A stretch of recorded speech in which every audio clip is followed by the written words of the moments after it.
বাংলাদেশ সরকারের উন্নয়ন কর্মকাণ্ডের সর্বোচ্চ অংশ ব্যয় হয় প্রকৌশলীদের মাধ্যমে।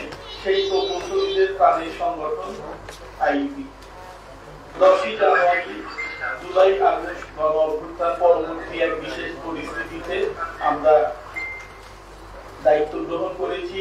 আমরা দায়িত্ব গ্রহণ করার পরে আইবির বিভিন্ন কর্মকাণ্ডকে আমরা এগিয়ে নিয়ে এসেছি। আইবির মান উন্নয়নে আমরা অবদান রাখার চেষ্টা করছি। ইতিমধ্যে আমরা আইবিতে একটি জুলাই আগস্ট স্মৃতি কর্নার করেছি। আমরা আইবির বিভিন্ন উন্নয়ন কর্মকাণ্ড এগিয়ে নিচ্ছি। আমাদের এখানে প্রকৌশলীদের মান উন্নয়নে একাধিক আমরা সেমিনার করেছি। আমাদের চট্টগ্রাম নগরীর সমস্যা সমাধানে জলবদ্ধতা নিরসনের গল্পে আমরা আরেকটি গোল টেবিল বৈঠক করেছি, এর সাথে নিয়ে আমাদের বিস্তারিত কর্মসূচি এবং আইবি সম্পর্কে আমাদের সম্মানিত চেয়ারম্যান প্রকৌশলী মানজারি খোরশেদ আলম স্যার তাদেরকে বিস্তারিত বর্ণনা করবেন। এখন আমি সম্মানিত চেয়ারম্যান স্যারকে বক্তব্য উপস্থাপনের জন্য অনুরোধ জানাচ্ছি।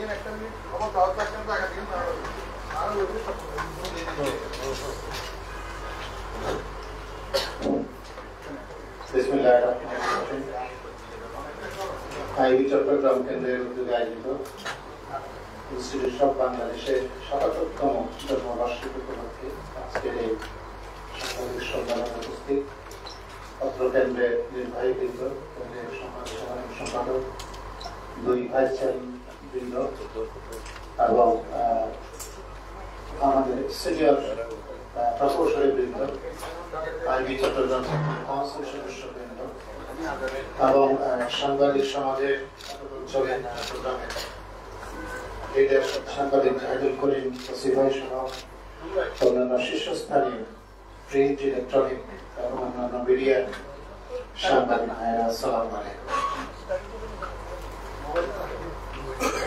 প্রকৌশলীদের প্রাণপ্রিয় ইনস্টিটিউশনের ৭৭তম প্রকৌশলীদের প্রাণপ্রিয় এই ইনস্টিটিউশনের ৭৭তম প্রতিষ্ঠা বার্ষিকী অর্থাৎ ইঞ্জিনিয়ার্স ডে উপলক্ষে আয়োজিত আজকের সংবাদ সম্মেলনে উপস্থিত কেন্দ্রের পক্ষ থেকে সাংবাদিক বন্ধুদের আন্তরিক অভিনন্দন ও কৃতজ্ঞতা জানাচ্ছি। আপনারা জানেন প্রতি বছর 7ই মে আইবির প্রতিষ্ঠা বার্ষিকী জনযোগ্য মর্যাদার সাথে আমরা পালন করে থাকি।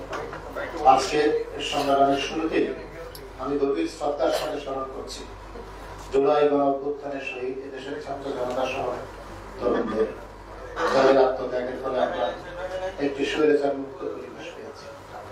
আমি স্মরণ করছি 1971 সালে মহান স্বাধীনতা যুদ্ধে যে সমস্ত বীর মুক্তিযোদ্ধা প্রাণ দিয়েছেন, যারা বেঁচে আছেন, আমি সেই সকল শহীদের স্মৃতির প্রতি শ্রদ্ধা জানাই এবং যারা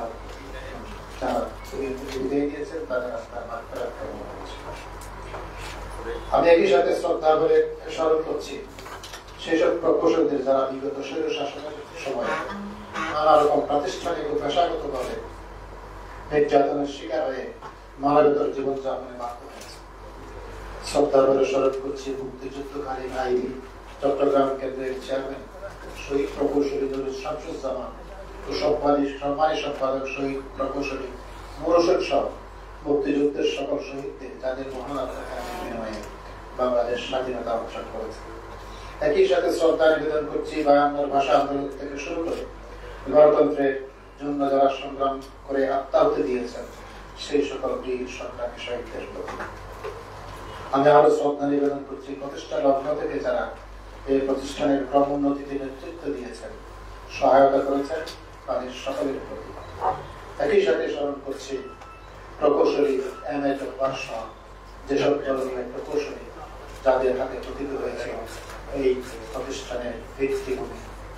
প্রিয় সাংবাদিক ভাইয়েরা, গত 17 বছর প্রকৌশলীরা একটি কর্তৃত্ববাদী সরকারের অধীনে কাজ করতে গিয়ে চরমভাবে নিষ্পেষিত হয়েছে। বিগত 17 বছর আমরা পর্যবেক্ষণ করেছি একটি পেশাজীবী প্রতিষ্ঠানকে কিভাবে দলীয় রাজনীতির জাতাকলে পিষ্ট করা হয়েছে। রাষ্ট্রশক্তি এবং পেশি শক্তি একাকার হয়ে বিভিন্ন প্রতিষ্ঠানে চলেছে নিয়োগ, পদোন্নতি এবং নির্বাচনের মনোনয়ন বাণিজ্য। শত শত যোগ্য ও মেধাবী প্রকৌশলীর পদোন্নতি এবং পদায়নকে বাধাগ্রস্ত করে করেছে পেশাদারী শক্তির সহযোগিতা। আপনারা জানেন সরকারের পতনের পর এখন একটি মুক্ত পরিবেশে সুষ্ঠুভাবে কাজ করার সুযোগ সৃষ্টি হয়েছে। 5 আগস্ট 2024 কর্তৃত্ববাদী সরকারের পতনের পর আইবির পূর্বতন কমিটি কার্যক্রম থেকে বিরত থেকে গত 9 নভেম্বর 2024 তারিখে একযোগে পদত্যাগ করে। তাদের পদত্যাগের ফলে কেন্দ্রের স্বাভাবিক কার্যক্রম পরিচালনা সহ কর্মকর্তা কর্মচারীদের বেতন ভাতা দিয়ে প্রদান সহ অন্যান্য কার্যক্রম স্থগিত হয়।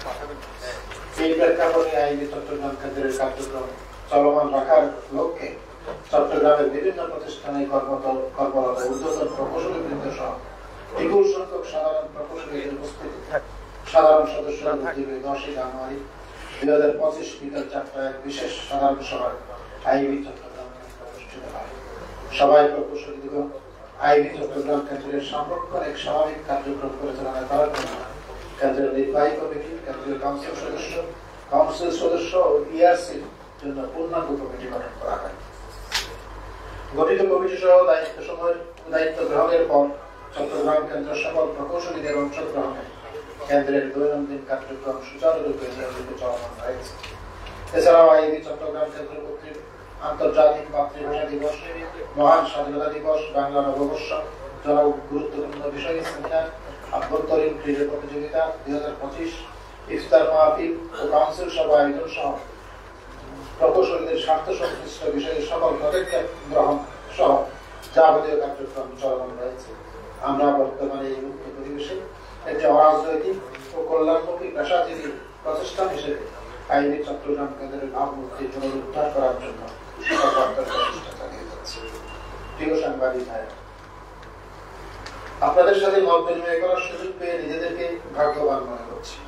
ইঞ্জিনিয়ার্স ইনস্টিটিউশন বাংলাদেশ চট্টগ্রাম কেন্দ্রের আমন্ত্রণে আজকের এই মত বিনিময় সভায় সংবাদ সম্মেলনে উপস্থিত থাকার জন্য আইবি চট্টগ্রাম কেন্দ্রের কাউন্সিল, নির্বাহী কমিটি এবং আমার ব্যক্তিগত পক্ষ থেকে আপনাদের ধন্যবাদ কৃতজ্ঞতা জানাচ্ছি।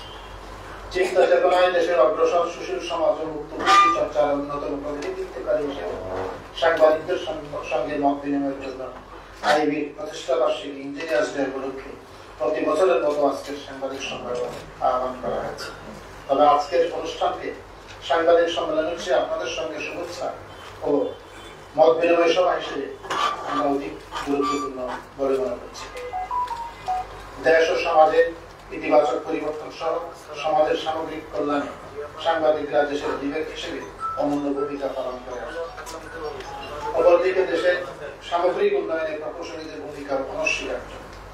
পেশাজীবী হিসেবে আমাদের মধ্যে সম্প্রীতি ও সম্পর্ক আরো গভীর ও জোরদার করা আবশ্যক হয় আমরা মনে করি। প্রিয় গণমাধ্যম, আপনাদের অবগতির জন্য জানাচ্ছি যে 1948 সালে 77 বছর পূর্বে এই চট্টগ্রামে জয়েন্ট স্টক কোম্পানি তৎকালীন পাকিস্তানি ইঞ্জিনিয়ার্স ইনস্টিটিউশন প্রতিষ্ঠা করা হয়। এই জন্য আইবি চট্টগ্রাম কেন্দ্র আলাদাভাবে গৌরব। এটা ছিল তৎকালীন সমগ্র পাকিস্তানের একটি প্রতিষ্ঠান। চট্টগ্রাম থেকে বর্তমান আইবির দেশে 18টি কেন্দ্র, 34টি উপকেন্দ্র এবং 7টি প্রকৌশলী এবং বিদেশে 14টি ওভারসিজ চ্যাপ্টার কাজ করছে। এছাড়া ইঞ্জিনিয়ার্স ইনস্টিটিউশন 6টি আন্তর্জাতিক প্রকৌশল সংস্থার সদস্য। আইবির মূল কাজ হচ্ছে প্রকৌশল পেশার মান উন্নয়ন, পেশাজীবীদের বিভিন্ন সমস্যাগুলোর সমাধান করতে কাজ করা, শিক্ষা কার্যক্রম পরিচালনা করা, আন্তর্জাতিক কারিগরি সহায়তা সুযোগ সৃষ্টি করা এবং জাতীয় কারিগরি ইস্যুতে সরকারকে পরামর্শ দেওয়া। এছাড়া দেশের মানুষের মধ্যে সচেতনতা বৃদ্ধি, দক্ষ জনশক্তি তৈরি, প্রযুক্তিগত শিক্ষা প্রদান ও প্রসার, প্রকৌশল ও ইঞ্জিনিয়ারিং সমতুল্য AMI ডিগ্রি প্রদান, দেশের সামগ্রিক উন্নয়ন কাজে পরামর্শ হিসেবে দায়িত্ব পালন, নাগরিক সেবা প্রদান, শ্রমজীবী পেশাজীবীদের কল্যাণ, দেশীয় সংস্কৃতির প্রসার সহ নানা কাজে আইবি চট্টগ্রাম কেন্দ্র সর্বদা নিয়োজিত। দেশের বেকার তরুণ সমাজকে প্রশিক্ষণ দিয়ে তাদের কর্মোপযোগী করে দেশের বেকার সমস্যা দূর করে আমরা সরকার আইবি চট্টগ্রাম কেন্দ্র সারা বছর ব্যাপী বেকার যুবকদের সম্পূর্ণ বিনামূল্যে বিভিন্ন ট্রেড কোর্স প্রশিক্ষণ জাতীয় গুরুত্বপূর্ণ কর্মোপযোগী প্রশিক্ষণ কর্মসূচি পালন করছে। সাংবাদিক এবারে ইঞ্জিনিয়ার্স ডেতে মূল স্লোগান নির্ধারণ করেছে দেশের স্বনির্ভরতা ও টেকসই উন্নয়ন কাঠামো বিনির্মাণে প্রকৌশলী নেতৃত্ব অপরিহার্য। ইঞ্জিনিয়ার্স ইনস্টিটিউশনের প্রধান লক্ষ্য হচ্ছে প্রকৌশলীদের মেধাকে সর্বোত্তম কাজে লাগানোর জন্য নিয়মিত প্রশিক্ষণের ব্যবস্থা করা এবং এই মেধাকে বিশ্বমানের পর্যায়ে উন্নীত করা। যেসব সমস্যা বর্তমানে বাংলাদেশের প্রধান সমস্যা তার বেশিরভাগই প্রযুক্তি নির্ভর, যেমন বিদ্যুৎ, গ্যাস সরবরাহ, পানি সরবরাহ, জলাবদ্ধতা, যানজট, শিল্প কারখানার নিরাপত্তা এবং কিন্তু দুর্ভাগ্যজনকভাবে বর্তমানে এসব সেক্টরের ব্যবস্থাপনা অনেকটাই আমলা নির্ভর। বলার অপেক্ষা রাখে না, প্রকৌশলীরাই হচ্ছে প্রযুক্তির ধারক এবং বাহক। তাই প্রকৌশল নির্ভর সেক্টরকে গতিশীল করে কাঙ্ক্ষিত ফল অর্জনের লক্ষ্যে প্রকৌশল ব্যবস্থাপনা। কিন্তু দুর্ভাগ্যের বিষয় হচ্ছে অতীতে স্বৈর শাসনের আমলে বাংলাদেশকে বিদেশি আধিপত্যবাদ নির্ভরশীল করে তোলা হয়েছিল। দেশের সাধারণ নাগরিকদের মতো প্রকৌশলীদের স্বাধীনতাহীন করে রাখা হয়েছে। উন্নয়ন কাজে বৈষম্যের শিকার ছিল প্রকৌশলীরা সহ দেশের আগামী। পরে 2024 সালে জুলাই আগস্টে প্রায় 2000 তরুণের তাজা রক্ত এবং অজস্র আহত মানুষের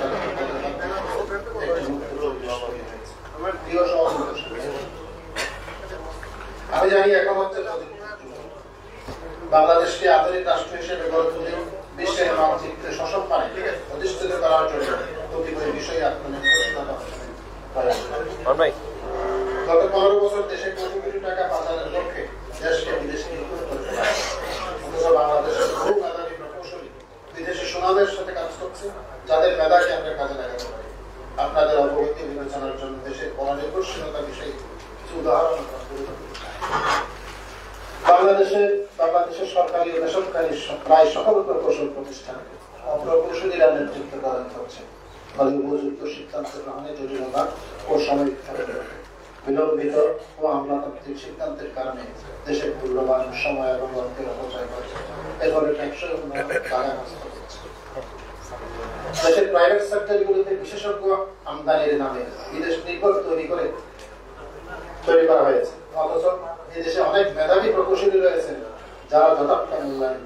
যাদেরকে যথার্থ মূল্যায়ন করা হচ্ছে।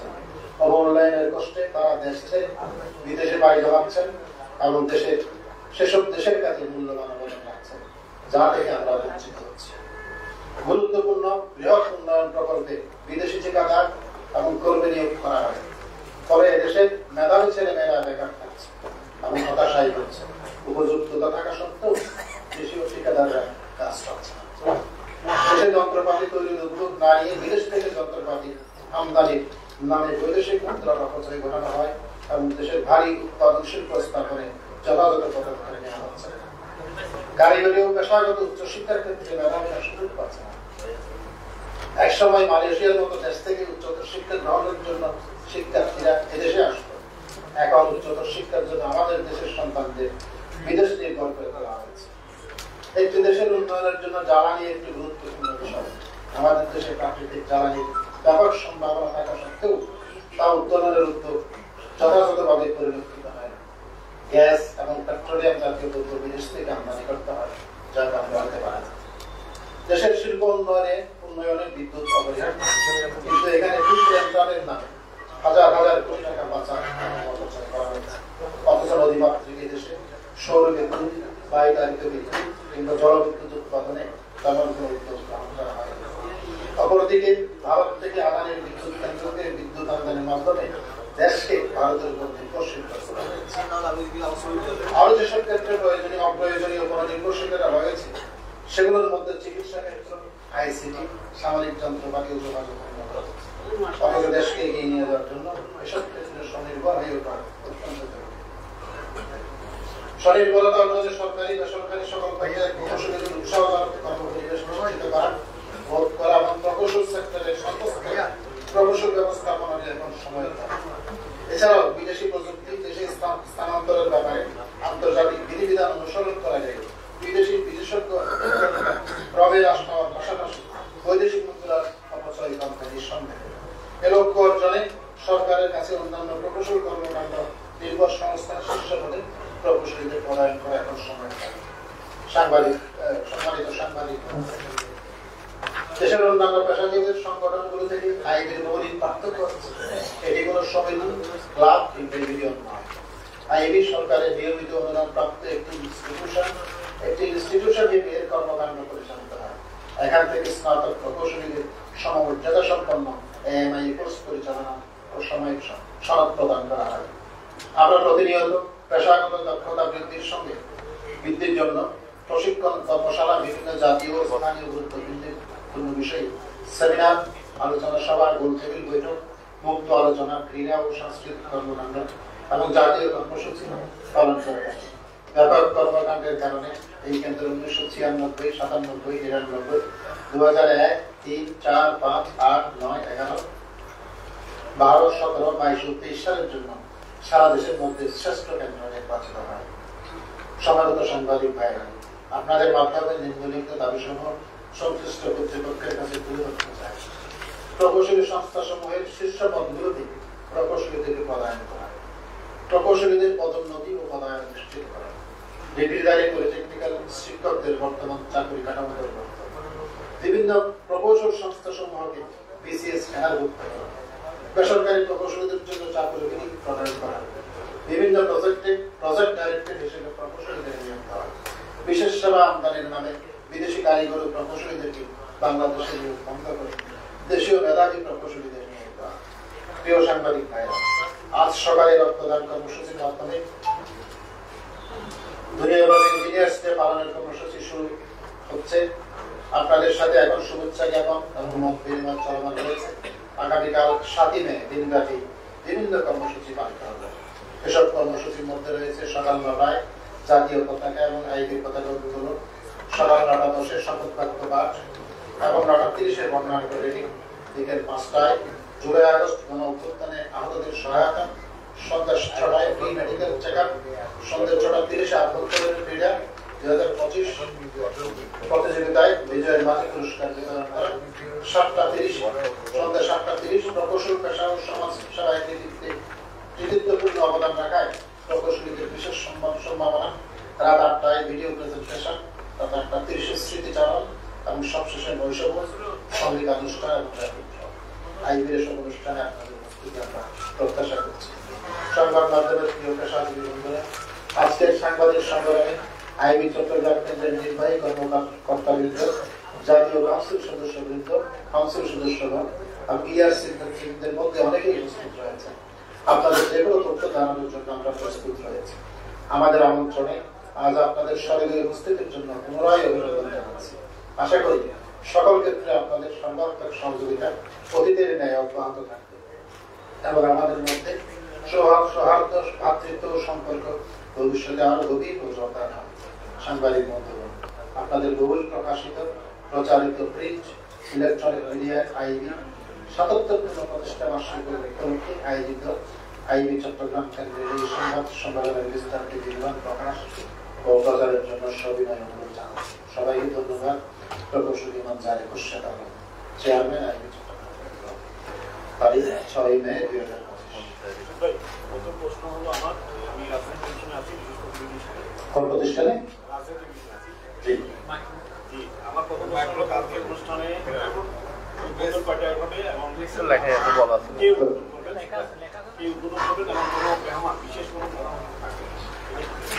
আগামীকালকে আমাদের কয়েকটা প্রোগ্রাম আছে। বিশেষ করে সকালে র্যালি হবে, র্যালি উদ্বোধন করবেন আমাদের আইবির কর্মকর্তাবৃন্দ, আমি চেয়ারম্যান আইবি চট্টগ্রামের চেয়ারম্যান। আর বিকেলে আমাদের অনুষ্ঠানে প্রধান অতিথি হিসেবে উপস্থিত থাকবেন চট্টগ্রামের সিটি মেয়র ডাক্তার শাহাদাত চৌধুরী, উনি থাকবেন। আর অন্যান্য গুরুত্বপূর্ণ প্রকৌশলী যারা সিনিয়র প্রকৌশলী বৃন্দ আছেন তারা সকলে উপস্থিত থাকবেন। চট্টগ্রাম উন্নয়ন কর্তৃপক্ষের চেয়ারম্যান প্রকৌশলী নুরুল করিম সাহেব আমাদের বিশেষ অতিথি হিসেবে উপস্থিত থাকবেন এবং সাংবাদিক কাদের গনি সাহেব উপস্থিত থাকবেন, আমাদের সাংবাদিক জাহিদুল করিম কচি ভাই, সাংবাদিক উনি উপস্থিত থাকবেন, চুয়েট এবং একল অঞ্চলের বিশ্ববিদ্যালয়ের সমূহের বিভিন্ন শীর্ষস্থানীয় কর্মকর্তা কিন্তু উপস্থিত থাকবেন। আমি এটি নিউজে আছি। কাজ করছি। আমার কাছে যে জানা ছিল আপনি বলছেন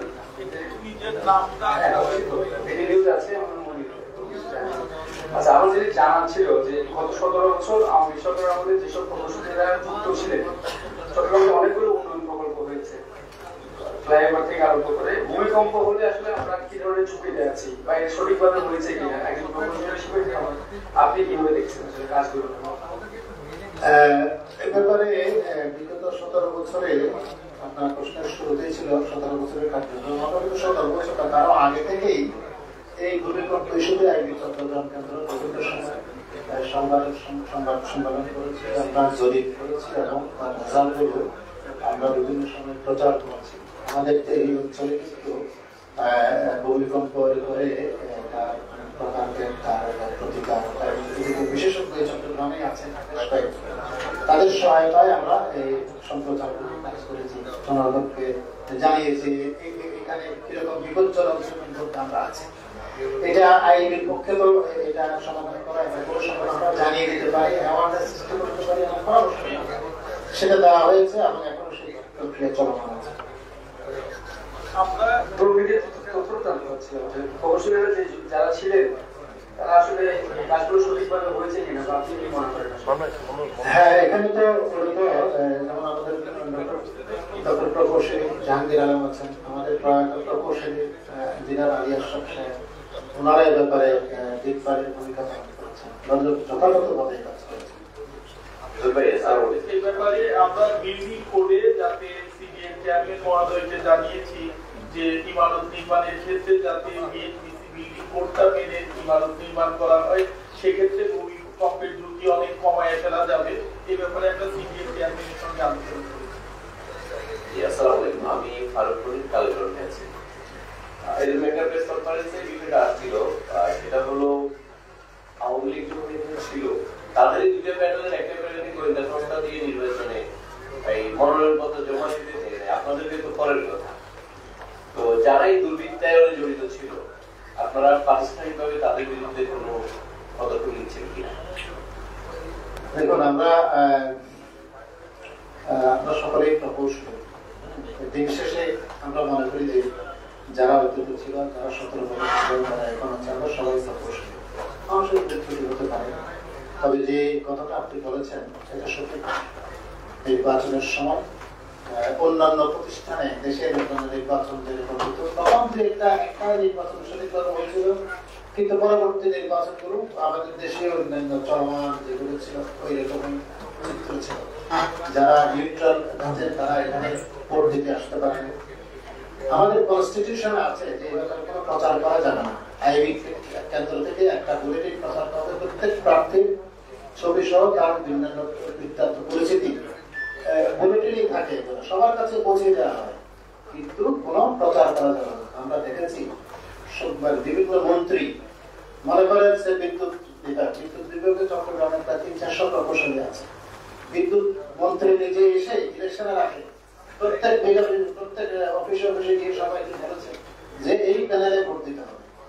কার কোন প্রকৌশলীর কয়টা মাথা আছে যে মন্ত্রী বলবে আর আমি অস্বীকার করবো, আমি আগে নিজের জীবন বাঁচাই, নিজের চাকরি বাঁচাই, নিজের পদোন্নতি বাঁচাই।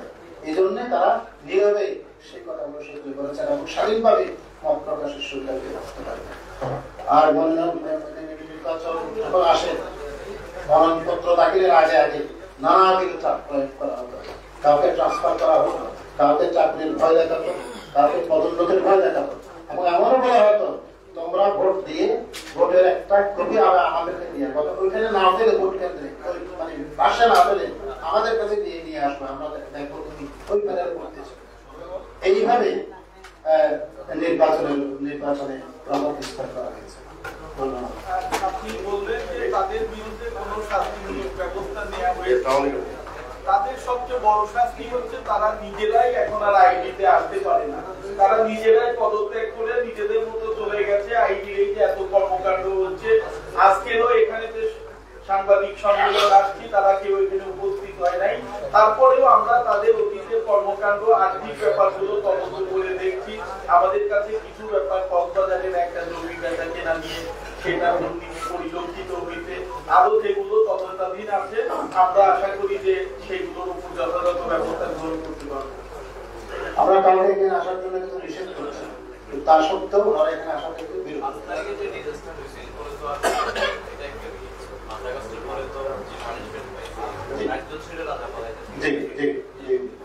এখানেও এরকম অবস্থা হয়েছে এবং এটা সবাই একযোগে এই কেন্দ্রে পদত্যাগ করার পরে প্রায় 3 মাস একদম কোনো কাজ করতে পারছে না। জি, আমার নাম মোহাম্মদ রিয়াজউদ্দিন, আমি মোহনা টিভি থেকে বলছিলাম। আচ্ছা, চট্টগ্রাম শহরে যে অবকাঠামোগত উন্নয়নগুলো আসলে আমরা দেখতে পাচ্ছি, আপনাদের যারা আইবির মেম্বাররা আছেন বা ইঞ্জিনিয়াররা আছেন, আসলে দুর্বলতা কোথায় বেশি মনে হচ্ছে আপনাদের? একেবারে ধন্যবাদ আপনাকে।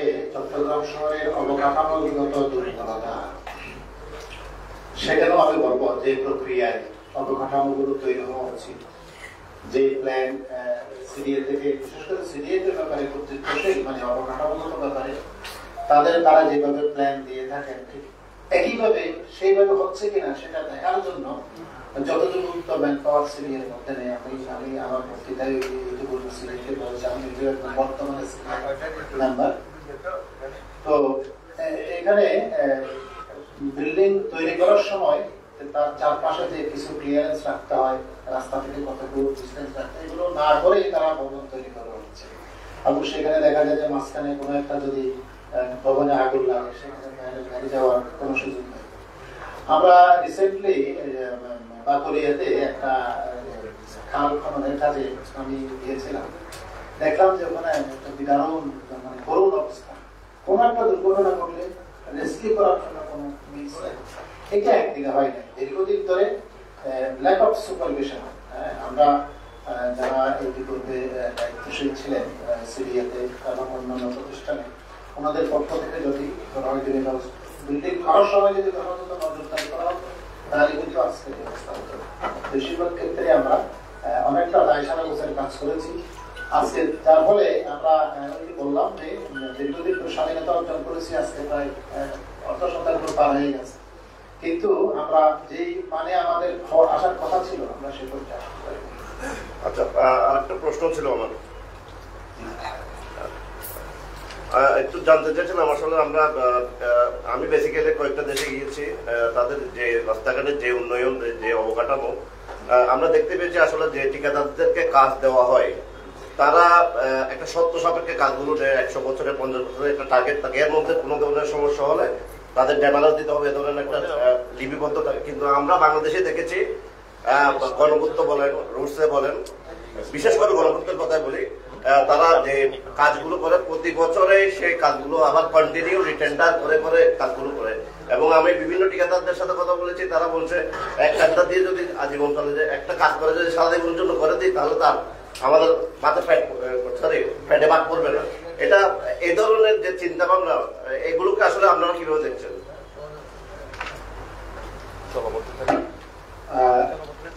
ঠিকাদারদের প্রসঙ্গে যেটা বলেছেন, কাজ নেওয়া এবং কাজ নেওয়া, বিভিন্ন প্রতিষ্ঠানে যেভাবে কাজ দেওয়া হয়, বিশেষ করে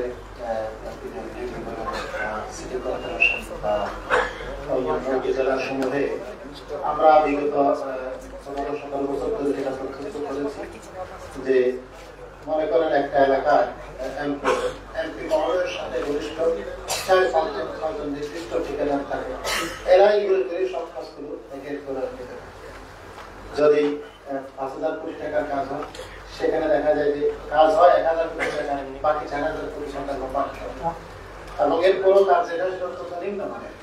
এই ঘুরে ফিরে যারা অযোগ্য, তারা পলিটিক্যাল এবং বেশি শক্তি এবং বিভিন্ন প্রশাসনিক সভা ইত্যাদি খাটিয়ে তারা কাজগুলি বাড়িয়ে নিতে এবং এ ব্যাপারে চ্যালেঞ্জ করার কেউ ছিল না। আইনের শাসন না থাকলে যা হয়, অন্যান্য প্রতিষ্ঠানও এরকম হয়েছে, এই প্রতিষ্ঠানগুলোতেও কাজ হয়েছে। এই মুহূর্তে কি আইনি চ্যালেঞ্জ মানে যেটা বলছেন আসলে কি এই মুহূর্তে প্রয়োগ হচ্ছে কিনা? একেবারে আমি সঠিকভাবে বলবো না, কারণ দীর্ঘদিনের পুঞ্জীভূত একটা ব্যবস্থা যে আমাদের বিরুদ্ধে যে দুর্বলতাগুলো ছিল সেটা আমি ব্যক্তিগতভাবে মনে করি যে রাতারাতি সম্ভব নয়। তবে অনেকগুলো দৃশ্যমান হচ্ছে যে আমরা সঠিকভাবে কাজ করার জন্য শুরু হচ্ছে। মানে আমাদের অতীত দুর্বলতাকেও কাটিয়ে ওঠার জন্য প্রয়োজনীয় ব্যবস্থা নেওয়ার কার্যক্রম শুরু হয়েছে। সংস্কারের কাজ শুরু হয়েছে, বিভিন্ন বিভাগ সমূহে সংস্কারের আলোচনা চলছে। আমাকে এটা আমার মনে হয় আরো একটু সময় সাপেক্ষ ব্যাপার, যেটা উদ্যোগ যেভাবে নিয়েছে এবং আমরা চালিয়ে নিতে পারি, একসময় আমরা শুরু দেখতে পাবো। এ ব্যাপারে আমরা আইবি থেকে প্রকৌশলীদের সচেতন করার চেষ্টা করছি এবং যমুনা ব্রিজে সেখানে কিছু নির্মাণ ত্রুটি দেখা গিয়েছিল, সেটা সংশোধন করার হয়েছে। যে ঠিকাদার কোম্পানি ছিল তারা সেটাকে সংশোধন করে দিয়েছে চুক্তির শর্ত অনুযায়ী। আশা করি আগামীতে এরকম বড় বড় যে প্রকল্পগুলো সরকার গ্রহণ করছে, এইগুলোতে কোনো নির্মাণ ত্রুটি থাকলে এইগুলো ঠিকাদারকে যাতে দায়িত্বের মধ্যে নিয়ে আসা যায় সেইভাবে আমরা চেষ্টা করবো। আমরা আইনি থেকে প্রকৌশলীদেরকে সচেতন করবো এ ব্যাপারে। আর যদি যে কোনো প্রতিষ্ঠানে দায়িত্বশীল ব্যক্তি যদি প্রকৌশলী হয়ে থাকে তাহলে এই ব্যাপারে সে যথাযথ ভূমিকা পালন করতে পারবে। যেহেতু নন প্রকৌশলী তারা দায়িত্বে থাকার কারণে অনেক সময় প্রকৌশলীরা যদি কাজের গুণগত মান খারাপ হচ্ছে তারা যদি বলেও থাকে কিন্তু সেগুলোকে মূল্যায়ন করা হয় না। আপনারাও এই ব্যাপারে সচেতন করবেন, দায়িত্বশীল কর্তৃপক্ষকে জানাবেন যাতে যে কোনো ডিসিশন মেকিং এ প্রকৌশলীদের ভূমিকাটা রাখতে পারে। আমি এটার সঙ্গে একটু কমপ্লিমেন্ট করতে চাই যে আমরা যে সূচনা হচ্ছে, যেমন সিরিয়াতে ইতিপূর্বে আমরা গত কয়েক টার্মে কোনো অভিজ্ঞ পেশাদার এবং প্রকৌশলীকে আমরা সিরিয়াস চেয়ারম্যান হিসেবে দেখতে পাই না। ওনারা হয়তো যে কোনো পরিচিত একটা রাজনৈতিক সংস্থার কারণে এখানে বসে গিয়েছে, কিন্তু এই কাজগুলো তো প্রকৌশলীর কাজ। সিরিয়ার প্ল্যান, সিরিয়ার পরিকল্পনা, আমাদের বিল্ডিং কোড, এগুলো পুরোপুরি টেকনিক্যাল বিষয়। এখানে যদি একজন অপ্রকৌশলী একজন রাজনীতিবিদকে বসিয়ে দেওয়া হয়, ওনার শুধু সই করা ছাড়া, পোস্ট বক্স হিসেবে কাজ করা ছাড়া আর কোনো কাজ নেই। কিন্তু বর্তমানে যেমন সিরিয়াতে একজন প্রকৌশলী নিযুক্ত হয়েছেন, যিনি দীর্ঘদিনের অভিজ্ঞতা সম্পন্ন, এবং এরকম অন্যান্য প্রতিষ্ঠানও আমরা যেমন সিটি কর্পোরেশন দেখতে পাচ্ছি একজন শিক্ষিত ব্যক্তি, যিনি সিটি কর্পোরেশন মেয়র হিসেবে নির্বাচিত হয়েছেন, একজন চিকিৎসক। যারা সিটি কর্পোরেশনের মধ্যে কিন্তু চিকিৎসা সংক্রান্ত অনেক ব্যাপার আছে যেগুলোতে উনি নেতৃত্ব দিতে সক্ষম হবে। এইভাবে আমরা যদি বিভিন্ন প্রতিষ্ঠানে যে যোগ্য, যে কাজের যোগ্য তাকে যদি আমরা বসাইতে পারি তাহলে একটা সুবিধা হবে। একটু জানতে চাচ্ছি, আমি বাক্য সমিতিতে কাজ করি। আসলে বর্ষা আসলে চট্টগ্রামবাসীর মধ্যে এক ধরনের আতঙ্কের সৃষ্টি হয় জলবদ্ধতা নিয়ে। এই বছরও তার ব্যতিক্রম কিন্তু নয়। আপনি নিজেও সিডিএসে আছেন, আসলে জলবদ্ধতা নিরসনে ইঞ্জিনিয়ারিং ইনস্টিটিউট বা আপনারা কি ভূমিকা পালন করছেন সেটা একটু যদি আমাদেরকে বলেন। সিরিয়ার অ্যাকচুয়ালি সিরিয়ার আমি আছি, আমি এই ব্যাপারে ইতিহাসটুকু জানি। সেটা হচ্ছে এই জলাবদ্ধতা নিরসন কাজটা কিন্তু সিরিয়ার না, এটা ছিল সিটি কর্পোরেশনের কাজ। এখানে সিরিয়ার সাবেক একজন নেতৃত্ব আগ বাড়িয়ে, যার কোনো অভিজ্ঞতা নাই এই ব্যাপারে, কিন্তু যে কোনো কারণে যে কোনো ইন্টারেস্টে উনি যেটা নিজের গায়ে নিয়েছেন, আবার নিজে কাজ করার কিন্তু ওনার সামর্থ্য নেই। সেই কাজটা আবার সামরিক বাহিনী ওনাদেরকে দিয়েছেন, ওনাদের যেহেতু দক্ষতা আছে, কিন্তু নিজের কাজ আরেকজন করে দিয়ে আরেকজনকে দিয়ে করানো আর নিজের সামর্থ্য অনুযায়ী করানোর মধ্যে কিন্তু ব্যবসা আছে। তো এভাবে অপরিকল্পিত ভাবে কাজ নেওয়া হয়েছে, কাজ দেওয়া হয়েছে এবং কাজ হচ্ছে। তো এখন বর্তমানে আপনি যেটা বলেছেন যে প্রতি বছর বর্ষা আসলেই আমাদের চিন্তা বাড়ে, অবশ্যই আমি নিজেও এই চট্টগ্রামের একজন বাসিন্দা হিসেবে সবসময় টেনশনে পড়ি। এটা আমাদের অনেক প্রতিষ্ঠানে যেরকম আমরা দায়বদ্ধ নই, আমরা যে কোনো কাজ করি তার জবাবদিহিতা নাই। জবাবদিহিতা যদি আমরা নিশ্চিত করতে পারি, কাকেও কোনো কাজ দিলে সে নির্দিষ্ট সময়ে কাজটা শেষ করছে কিনা এইটা যদি আমরা আদায় করার সুযোগ পাই, পরিবেশ পাই, তাহলে কাজগুলো ঠিক সময় হবে। তো এখন আমি রিসেন্টলি যে কাজগুলো, যেমন সিটি মেয়র, সিরিয়ার চেয়ারম্যান, ওনারা যেভাবে ঐক্যবদ্ধ হয়ে এটার জন্য কাজ করছেন, যদি এই সিনসিয়ারিটি বজায় থাকে তাহলে হয়তো আমরা সুদিন থাকবো। কিন্তু একেবারে এই মুহূর্তেই, এই বর্ষাতেই এটা শেষ হবে বলে আমার দৃষ্টি মনে হচ্ছে।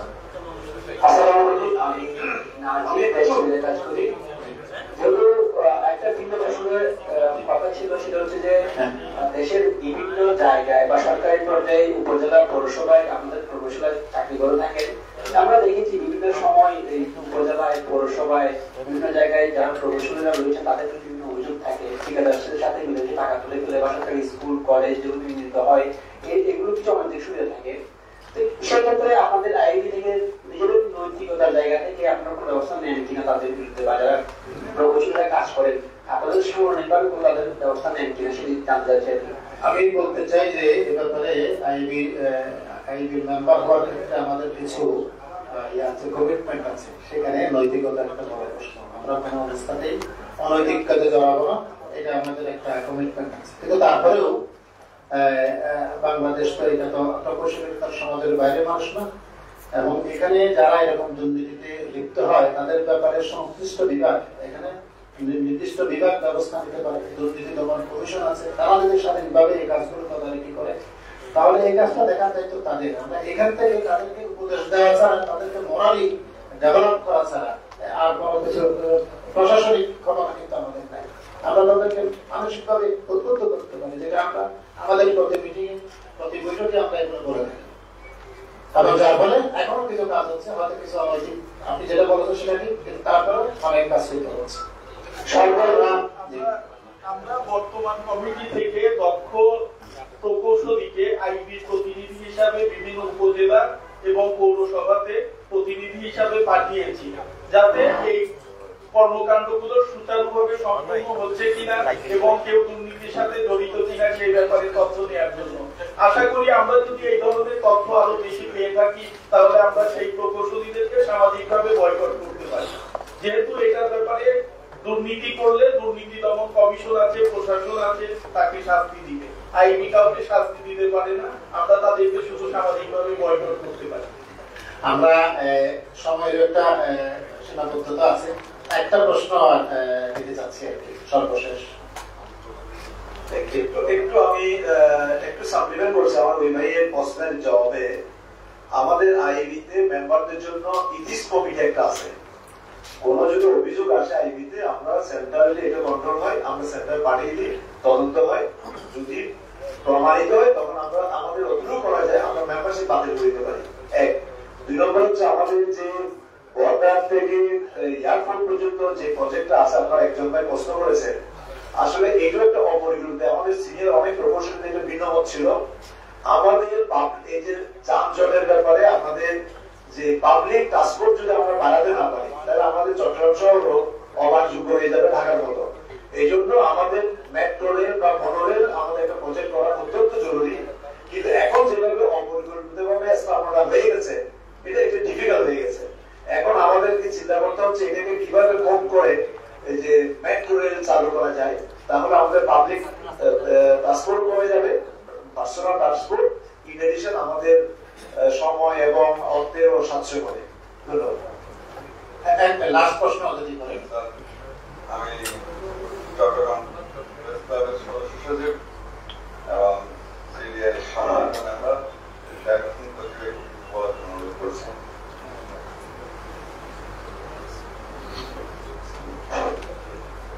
আপনাদের সবাই শুভেচ্ছা, বিশেষ করে যারা আজকে 5ই আগস্টের পরিবর্তনের পর আমরা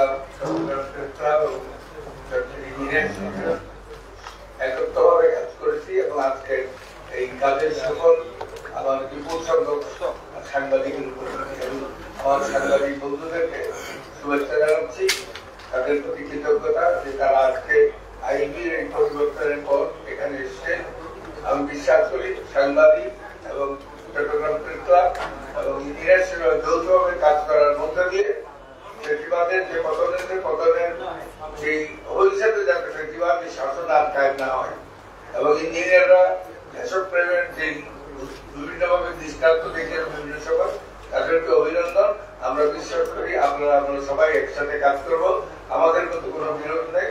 আমরা প্রেস ক্লাব এবং ইঞ্জিনিয়ার্সের আগেও আমরা ওনাদেরকে সম্মাননা করছি, ওনারা ক্ষমতায় আসার পরে। আমরা কিন্তু চট্টগ্রাম ইঞ্জিনিয়ার্স ওনারা যারা ক্ষমতায় ছিলেন তারা রিজাইন দিয়েছেন, আর আমরা চট্টগ্রাম প্রেস ক্লাবে যারা এসেছি কিন্তু দখল করে এসেছি, আমরা একটা প্রশাসন মাধ্যমে এসেছি। আমরা প্রেস ক্লাবে আপনাদের সবাইকে অভিনন্দন জানাচ্ছি। সাংবাদিক বন্ধুদের জন্য আমাদের প্রেস ক্লাবে আমাদের মিডিয়া আমাদের পরম শ্রদ্ধেয় বিশিষ্ট প্রকৌশলী ইন্ডিয়ান মঞ্জারি আসাদ খান যে আজকে যে ইঞ্জিনিয়ার আমার বিশ্বাস ওনারা এগিয়ে যাবেন। চট্টগ্রাম ইঞ্জিনিয়ার আপনারা আবার শুরু সবাইকে ধন্যবাদ। ধন্যবাদ আপনাদের সবাইকে।